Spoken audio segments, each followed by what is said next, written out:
1987 में चाइना और इंडिया की नॉमिनल जीडीपी ऑलमोस्ट इक्वल थी, बट 2020 में चाइना की जीडीपी 5 गुना ज़्यादा है इंडिया से। क्या ये एक कोइंसिडेंस है या एक प्लान स्ट्रैटेजी है? हम आज इस वीडियो में डिटेल में डिस्कस करने वाले हैं। सबसे पहले कुछ नंबर्स जान लेते हैं ताकि एनालिसिस करना इजी हो जाए। चाइना $1 ट्रिलियन वाली इकॉनमी 1998 में बनी, वहीं दूसरी ओर इंडिया को इस माइलस्टोन को पाने में 9 और साल लग गए और वो 2007 में बनी। 1987 में इक्वली रिच होने के बावजूद इतना बड़ा गैप कैसे आ गया इंडिया और चाइना में? और आपको जानकर हैरानी होगी, इंडिया 1990 में चाइना से भी ज़्यादा वेल्थी और अमीर था। आखिर चाइना ने ऐसा अलग क्या किया? चलिए फ्लैशबैक में चलते हैं। ब्रिटिश रूल से पहले सन 1700 में इंडिया सबसे अमीर कंट्री थी।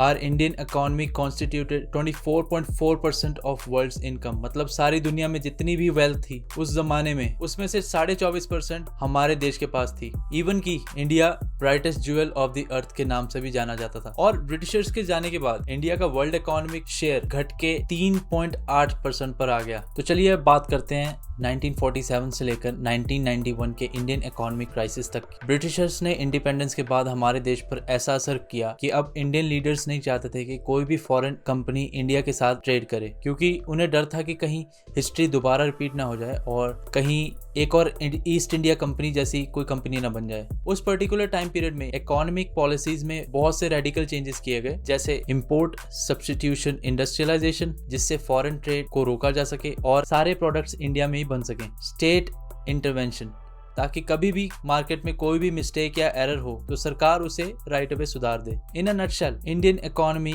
और इंडियन मार्केट पूरी तरह से सरकार के कंट्रोल में थी। इवन की उस टाइम के सबसे बड़े इंडस्ट्रियलिस्ट JRD टाटा ने यहाँ तक कह दिया कि I can not decide how much to borrow, what shares to issue, at what price, what wages and what bonuses to pay and what dividends to give. I even need the government's permission for the salary I pay to a senior executive.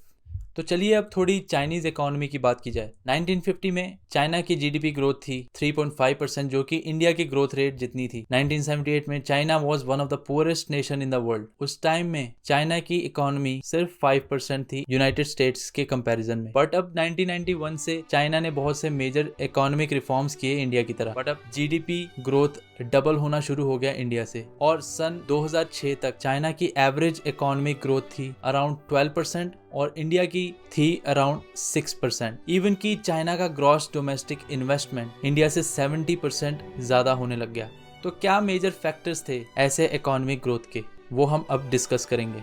1991 से ही China ने अपना focus capitalism पर कर दिया और private businesses को promote करना शुरू कर दिया। इतनी पॉवर्टी के कारण और इतनी मैसिव पॉपुलेशन के कारण फॉरेन कंपनीज को एक चीप लेबर मिल गई, और इसलिए अब चाइना वर्ल्ड्स मैन्युफैक्चरिंग हब बनने लग गया। देंग जियोपिंग की कम्युनिस्ट पार्टी ने अपना मेन गोल सेट कर लिया फास्टेस्ट जीडीपी ग्रोथ का, और देंग जियोपिंग के सक्सेसर्स ने भी इसी गोल को ध्यान में रखते हुए चाइना को रन किया। चाइना की पॉपुलेशन 1952 में 57% ज्यादा थी इंडिया से, और ये पॉपुलेशन गैप घटते घटते 28% पर आ गया। आज की डेट में चाइना की पॉपुलेशन 1% से ग्रो हो रही है और इंडिया की 1.7% से। चाइना की वन चाइल्ड पॉलिसी काम कर रही थी, जिससे डिमांड भी कम होने लग गई और उनके देश पर बर्डन भी कम होने लग गया। हमारे देश में पॉपुलेशन की ग्रोथ घटाने के लिए कुछ इनिशिएटिव्स तो उठाए, बट उनमें इतनी सक्सेस नहीं मिल पाई। सो पॉपुलेशन एक बड़ा फैक्टर था जिससे चाइना जीडीपी ग्रोथ रेस में आगे था इंडिया से।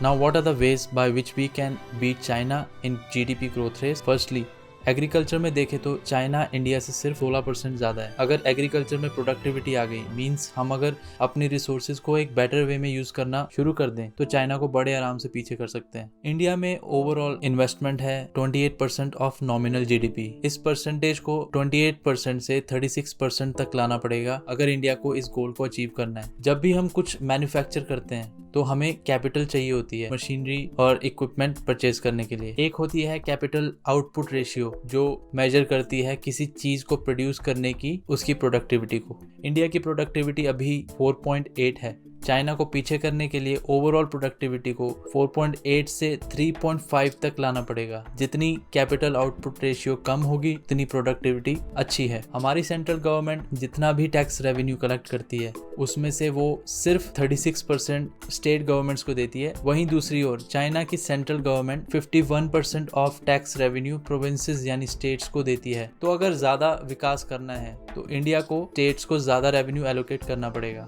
एट लास्ट इनकम टैक्स को कम करना है और फिक्स डिपॉजिट के रेट को बढ़ाना है ताकि लोग ज्यादा सेव करें, जिससे कि इन्वेस्टमेंट ज्यादा हो। अगर ऐसे चेंजेस को हम हर साल तक अप्लाई करते रहे तो कुछ सालों में चाइना को हम पीछे कर देंगे। इंडिया को फालतू के मुद्दों को इग्नोर करके सीरियस मैटर्स पे ध्यान देना शुरू करना पड़ेगा।